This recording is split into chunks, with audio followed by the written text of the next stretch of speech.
एक नहीं, दो नहीं, तीन नहीं, पांच भी नहीं, 10 भी नहीं, पूरे 18 रफाल करेंगे पाकिस्तान पर एयर स्ट्राइक। पहलगाम में जनरल मुनीर के आतंकी प्यादों ने जो कत्लेआम मचाया, बेकसूर लोगों का खून बहाया, उसका बदला अब रफाल लेगा। मैंने कहा ना, एक नहीं, दो नहीं, पूरे 18 रफाल पाकिस्तान पर एयर स्ट्राइक करने के लिए तैयार है।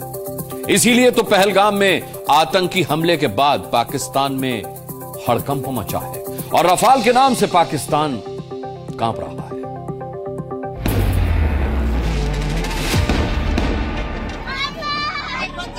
पहलगाम के आतंकी हमले के बाद पाकिस्तान बुरी तरह कांप रहा है।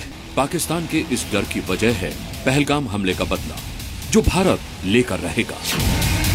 पाकिस्तान को भी पता है कि जिस तरह भारत ने पुलवामा का बदला लिया था, जिस तरह पाकिस्तान में घुसकर आतंकियों की कब्र खोदी थी, उससे भी बड़ा बदला पहलगाम हमले का लिया जाएगा। लेकिन इस बार पाकिस्तान में भारत की एयर स्ट्राइक का खौफ पहले से कहीं ज्यादा है और इसकी वजह है वो घातक हथियार जिसने पाकिस्तानी जनरल मुनीर और पाकिस्तान के हुक्मरान शहबाज शरीफ की नींद उड़ा दी है। ये है रफाल फाइटर जेट। मौजूदा वक्त में भारतीय वायुसेना की सबसे बड़ी ताकत और इसी रफाल की हुंकार पाकिस्तानी जनरल के दिल को हिला रही होगी। जब 2019 के पुलवामा अटैक का बदला लेने के लिए भारत ने एयर स्ट्राइक की थी, तब रफाल इंडियन एयरफोर्स के पास नहीं था। लेकिन आज भारतीय वायुसेना के पास 36 रफाल लड़ाकू विमान हैं। इनमें से 18 रफाल तो पाकिस्तान सीमा के बहुत करीब तैनात हैं। रफाल से पाकिस्तान के डर की वजह यह भी है कि अगर भारत ने रफाल से एयर स्ट्राइक कर दी तो पाकिस्तानी वायुसेना उसका मुकाबला नहीं कर पाएगी, क्योंकि पाकिस्तान के पास ऐसा कोई जंगी विमान नहीं है जो रफाल से सीधी टक्कर ले सके। बहुत ज्यादा चांसेस हैं कि कोई भी अटैक हो उसमें राफेल की भूमिका रहने वाली है। उसके अंदर डिफरेंट कैरेक्टरिस्टिक्स की हैं, मल्टीपल टारगेट को अटैक करने वाली हैं, यानी कि Rafale is likely to be used in case any future action is taken against Pakistan.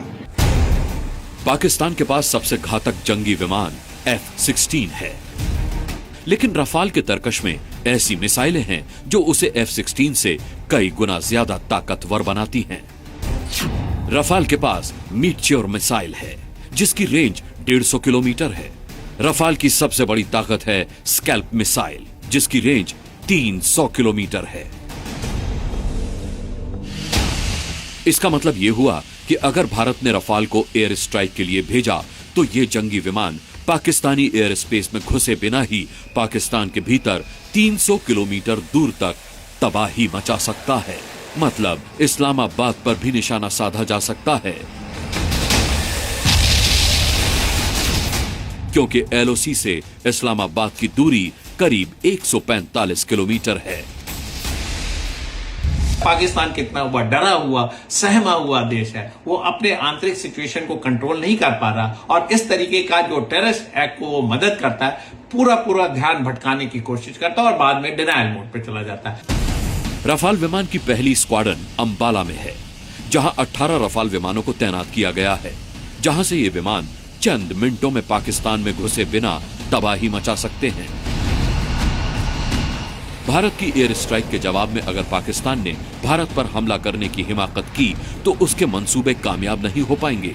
ये बात पाकिस्तानी जनरल मुनीर अच्छे से जानता है, क्योंकि भारत के पास ऐसा रक्षक है जो सीना तानकर सरहद पर दुश्मन को मुंह तोड़ जवाब देने के लिए तैयार है। ये जांबाज है S-400 डिफेंस सिस्टम। भारत के पास 3 S-400 की ताकत है जो एक साथ 72 टारगेट को ध्वस्त कर सकता है।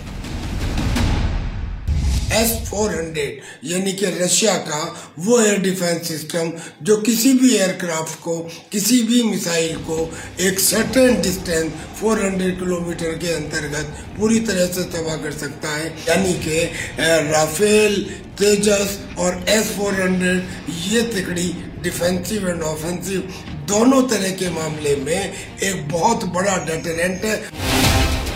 भारत के इन्हीं हथियारों का दमखम देखकर पाकिस्तान कांप रहा है। क्योंकि पहलगाम हमले का बदला इस बार भारत ऐसा लेगा कि पाकिस्तान फिर भविष्य में आतंकी हमले की जुर्रत कर नहीं पाएगा।